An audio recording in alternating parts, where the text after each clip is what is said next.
Article 18, ito napakalabo. Gross incompetence and dereliction of duty during her second term as Davao City Mayor. Ano yun? Napakalawak. Vague.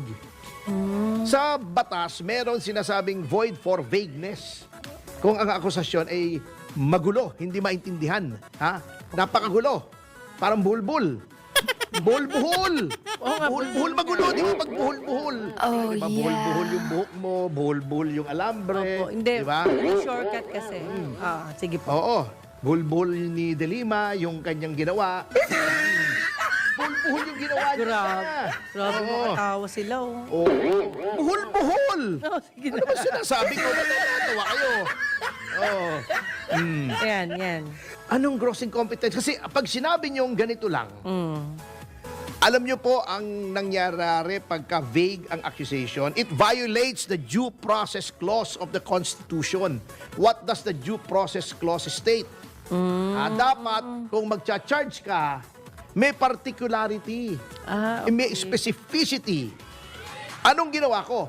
Sasabihin lang, oy, ikaw, mamamatay tao ko. Bakit mo sinabi? Sinong pinatay ko? Kailan ko pinatay? Saan ko nilagay yung bangkay? Nasaan yung bangkay? Paano ko pinatay?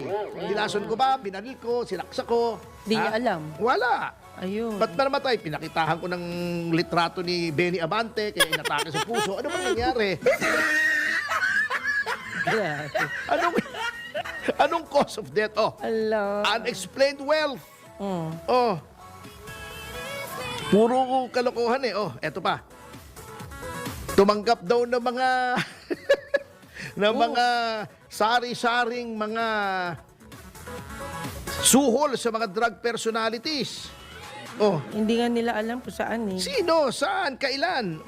Napo. Oh, eto pa. Eto, kung nakakatawa yon sa tingin ninyo, eto pa. Mm. Kasi daw ayaw niyang sumagot doon sa congressional inquiry, yung sa inquiry ng Quadcom, Opo.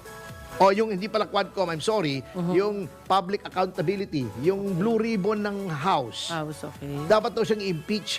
Ang gulo nga, marami pang legal question doon kung yung tinatanong sa kanya ay within the scope of the legislative inquiry, anong legislative inquiry, anong legislation ang kailangan, etc. Sumunod ba to sa due process? Sumunod ba to sa Ong versus Senate Blue Ribbon, etc., etc.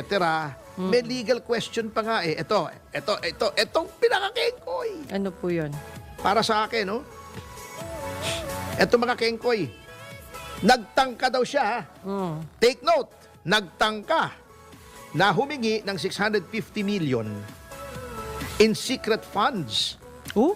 Nagtangka. Hindi binigyan, hindi ginastos. Nagtangka. Krimen na ba ngayon na nagtangka? Nagpapatawa yata itong si Laila De Lima. Kung gusto niyang matawa yung mga tao, all she has to do is magpakita siya sa TV. Matatawa naman. Attorney, ano ba yan? Pwede rin naman sumayaw siya. Di ba may mga videos na sumasayaw? Palabas na lang natin yung video ni De Lima para matawa yung mga tao. Oh my God! Alam mo, side by side, may nag-video side by side sa kanila ni Congresswoman Luistro. Opo. Magkamukha talaga sila. Kaya mo na Oo, pero wala namang masama kung magkamukha, di ba? Parang silang babae. Oo, Ayun. maganda.